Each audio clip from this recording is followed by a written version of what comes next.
সংবাদ যারা বহন করে তাদেরকে আমরা সাংবাদিক বলি। এই অর্থে নবীজি সাংবাদিক ছিলেন।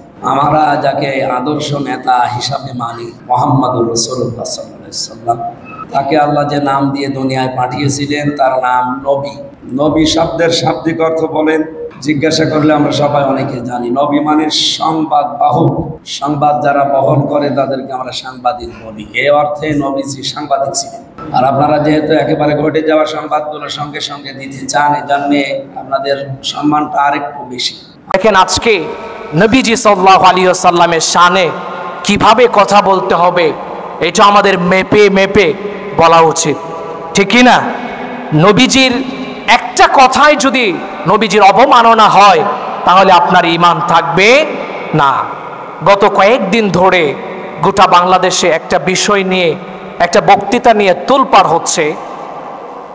যিনি মুফাসসির বিভিন্ন জায়গায় বয়ান করে থাকে, আলোচনা করে থাকে, অনেকেই নাম হচ্ছে মুফতি আমির হামজা। নাম শুনেছেন কিনা? তো সবার কথা যদি বলি তার কথাও বলার দরকার আছে কিনা? নবীজির শানে যদি কোনো স্লিপ হয়, বেয়াদবিমূলক কোনো কথা হয়, তাহলে সে কে আলেম আর কে জালেম গণার সময় নেই। কথা বলেন ঠিক কিনা?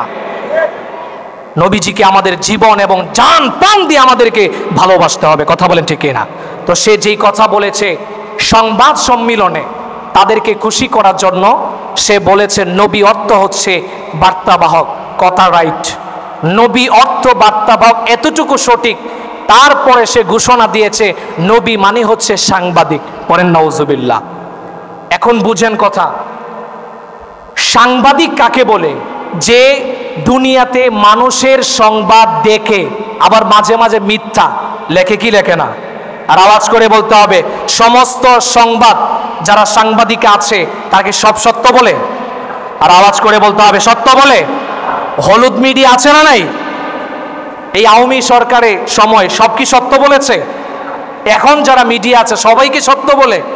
তাহলে সাংবাদিক এর ইংরেজি শব্দ হচ্ছে জার্নালিস্ট, আর নবী মুহাম্মদ সাল্লাল্লাহু আলাইহি ওয়াসাল্লাম এর অর্থ হচ্ছে মেসেঞ্জার ইংরেজিতে, যার অর্থ হচ্ছে বার্তাবাহক।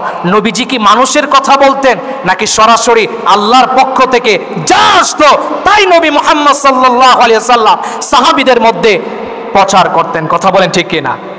আর সাংবাদিক কি মানুষের কথা প্রচার করে না? সবাই তো মানুষের কথা প্রচার করে, ভুল ভাল কিছু ভালো থাকতে পারে। তো এখানে হচ্ছে ভুল একটা, যে নবীজিদেরকে কখনো সাংবাদিক বলা যাবে, এটা নবীর শানে, আল্লাহর হাবিব সাল্লাল্লাহু আলাইহি ওয়াসাল্লামের শানে এটা এক ধরনের বেয়াদবিমূলক কথা। দ্বিতীয় নাম্বার ভুল, সব থেকে বড় যে ভুলটা তিনি করেছে, শুধু এই কথা বলেই ক্ষান্ত হয় নাই, যেহেতু আপনারা সাংবাদিকদেরকে বলেছে, যেহেতু আপনারা সরাসরি দেখেই সম্প্রচার করেন, আপনাদের সম্মান আরেকটু বেশি। কথা বুঝেন নাই? তা নাউজুবিল্লাহ বলেন না কেন? নবীর থেকে কি সম্মান সাংবাদিকদের বেশি হতে পারে? তাহলে এই কথাটা আপনি দেখবেন আমার কথা নাকি উনি বলেছে, এই কথাটা এখনো রেকর্ড আছে, আমি এটা শেয়ার করে রেখে দিয়েছি। তো নবীজি সাল্লাল্লাহু আলাইহি ওয়াসাল্লামকে কখনো কোনোভাবে কোনো একটা কথার দ্বারা যদি কেউ লাঞ্ছনা করে, অপমান করে, তাহলে তার ঈমান থাকবে। আর আওয়াজ করে বলতে হবে, ঈমান থাকবে। এই জন্য আমরা বলে দেই, কোনো কথা আপনি যতটুকু জানেন আপনি এতটুকু বর্ণনা করেন। কাউকে খুশি করার জন্য আপনি নবীকে ছোট করবেন, ইসলাম ব্যবহার করবেন, এটা এই দেশের তাওহীদি জনতা মেনে নিতে পারে না। কথা বলেন ঠিক না? এখন তো আমরা দেখছি ক্ষমতার লোভে এখন মানুষ মন্দিরে যায়, ক্ষমতার লোভে মানুষ এমন কথা বলে ইসলামী শরিয়াই মানতে চায় না। এমন লোক আছে না নাই? দেখেন প্রিয় ভাইরা, সামনে বুড়াবুড়ি নির্বাচন আসছে, দেখে বুঝে শুনে ভোট দিতে হবে আমাদের, ঠিক না বেঠিক? এই জন্য আসুন আমরা এমন কথা যাতে আমরা না বলি যে কথার কারণে ইসলাম ছোট হয়, নবী মুহাম্মদ সাল্লাল্লাহু আলাইহি ওয়াসাল্লামের শানে কোনো কিছু বেয়াদবি হয়। এই জন্য আমি প্রকাশ্যে বলবো, তিনি যাতে প্রকাশ্যে মিডিয়ার সামনে, সবার সামনে তিনি যাতে মাফ চায়। কথা বলেন ঠিক কিনা? মাফ চাওয়ার দরকার আছে না নাই? আমরা তার ভালো কথা গ্রহণ করব, কিন্তু যেই কথা ভালো না সেই কথা আমরা গ্রহণ করতে পারি। আমার কথা যে সব ভালো হবে বিষয়টা এমন, আমার ভুল হতে পারে কিনা, কিন্তু এমন ভুল যাতে না হয় যেই ভুল হওয়ার কারণে ঈমান চলে যায়। এখন আপনি বলতে পারেন, কথা তো অনেক বেশি বলি, মুখ দিয়ে তো বের হতেই পারে এক দুইটা শব্দ। আচ্ছা বলুন তো দেখি, 2 বছর ধরে এখানে আছি আপনাদের এখানে প্রায়, কোনো একটা বিষয় কি এমন হয়েছে যে ইসলাম ছোট হয়, আল্লাহর হাবিবের শান মান ছোট হয়, এমন কোনো কথা বলেছি? আপনারা শুনেছেন এমন কোনো কথা?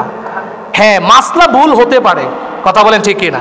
মাসলা ভুল হতে পারে, কিন্তু ইসলামকে ছোট করার বিষয় আপনার ব্রেইনে থাকবে না, এমনটা হতে পারে না। আল্লাহ তাআলা আমাদেরকে বুঝার তৌফিক দান করুন। সকলেই পড়া আমিন।